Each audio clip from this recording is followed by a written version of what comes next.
Le génie ne se connaît que dans l'œuvre peinte, écrite ou chantée. Ainsi, la règle du beau n'apparaît que dans l'œuvre, et y reste prise, en sorte qu'elle ne peut servir jamais, d'aucune manière, à faire une autre œuvre.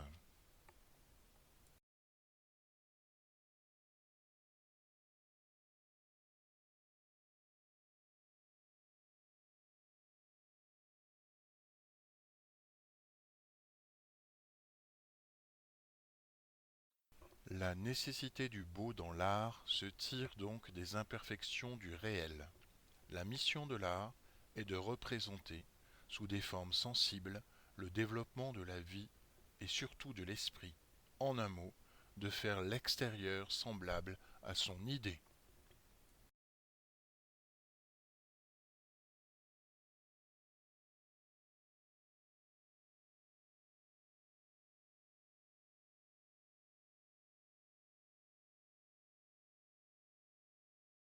Rien n'est beau, il n'y a que l'homme qui soit beau.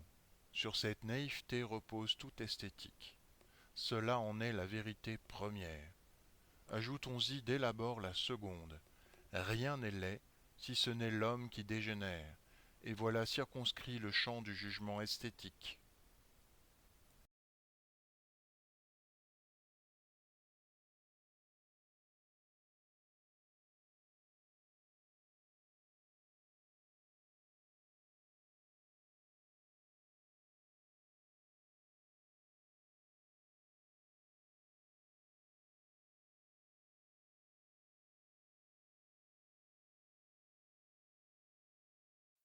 L'art est alors la sauvegarde créant la vérité dans l'œuvre. L'art est donc un devenir et un advenir de la vérité.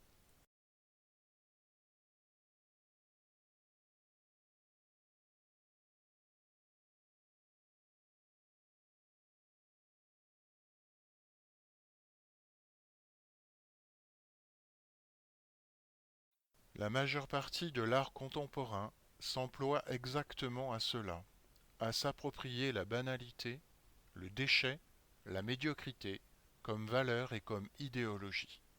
Dans ces innombrables installations, performances, il n'y a qu'un jeu de compromis avec l'état des choses, en même temps qu'avec toutes les formes passées de l'histoire de l'art.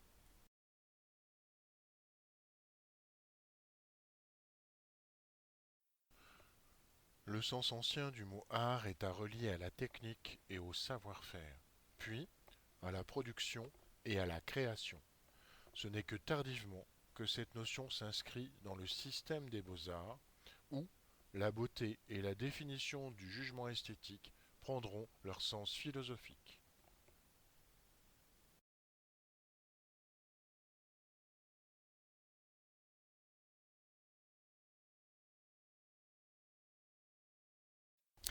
Ainsi, pour le platonisme, l'art et la technique sont bien des créations, mais elles portent sur le contingent et s'opposent à la science, à la philosophie et donc aux essences. L'art est alors fixé dans des productions utiles qui échappent à tout jugement esthétique. Ce n'est qu'à partir du XVIIIe siècle que l'art se sépare de l'artisanat et sort de la sacralisation du réel.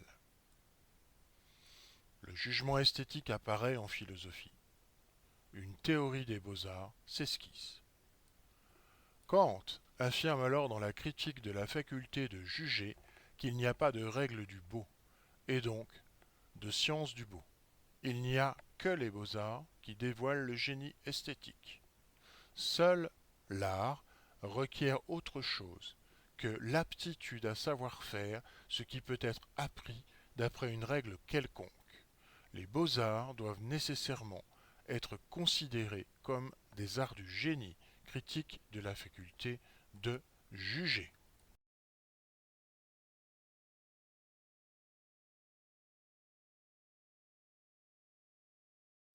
Si les beaux-arts sont les arts du génie et du sublime, alors l'art s'oppose à l'imitation du naturel et à l'utilité du profane. Son savoir et sa technique sont intransmissibles. L'art est donc pris entre un élan créateur esthétique est la maîtrise technique d'un savoir-faire. Le travail et la souffrance pour dompter la matière et le génie pour transcender la technique elle-même sont les marques des chefs-d'œuvre. Être artiste, c'est ne pas compter, c'est croître comme l'arbre qui ne presse pas sa sève. Rilke, lettre à un jeune poète. Comment définir la beauté?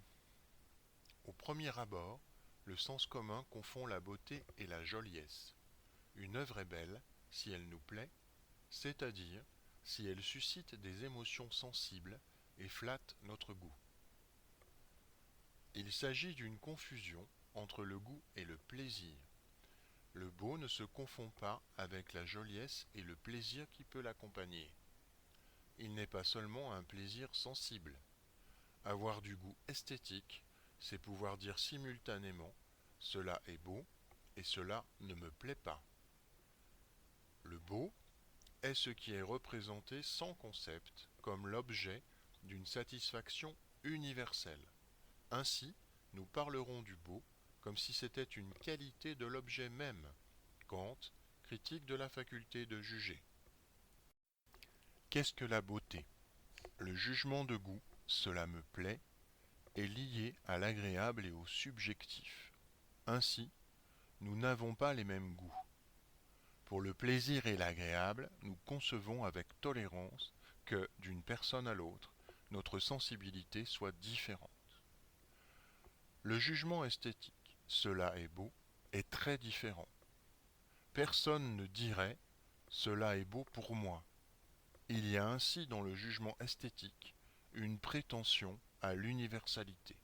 Mais, comme la beauté ne s'explique pas, nous ne pouvons pas l'expliquer et la partager conceptuellement avec quelqu'un.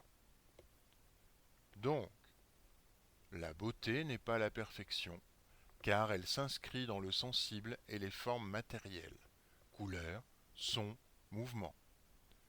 La beauté ne peut pas se définir par concept, c'est-à-dire avec des références rationnelles. Il n'y a rien à comprendre dans l'art, tout doit être ressenti. Analyse hegelienne de l'art. Le but de l'art, c'est de produire au regard une représentation, une conception née de l'esprit, de la manifester comme son œuvre propre.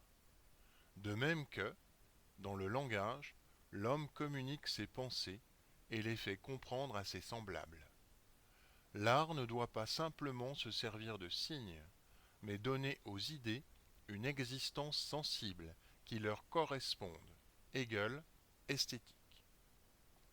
Il y a une identité entre l'art et le langage, le rapport à l'altérité.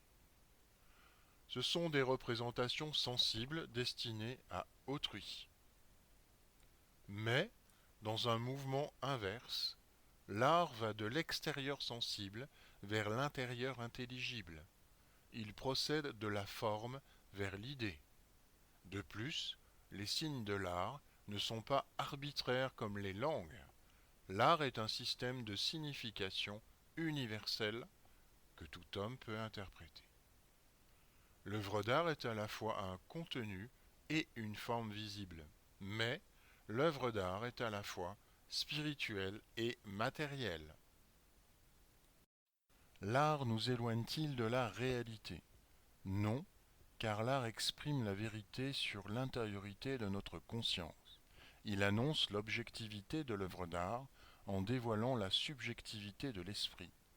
De plus, il répond à une quête symbolique du vrai sur le monde et sur l'homme. Non, car l'art interroge la réalité sur sa relation avec notre conscience. C'est un moyen d'accès privilégié au réel. Il exprime une représentation et une interrogation critique sur le monde et sur nous-mêmes. Non, car l'art est comme un révélateur sur le monde et nous-mêmes, au sens bergsonien, par la peinture, par exemple, l'artiste nous fait accéder à l'invisible, au non-dit ou à ce qui ne se dévoile que difficilement, comme l'activité philosophique, l'activité artistique annonce la quête d'un sens, au travers d'une signification des formes idéales et matérielles.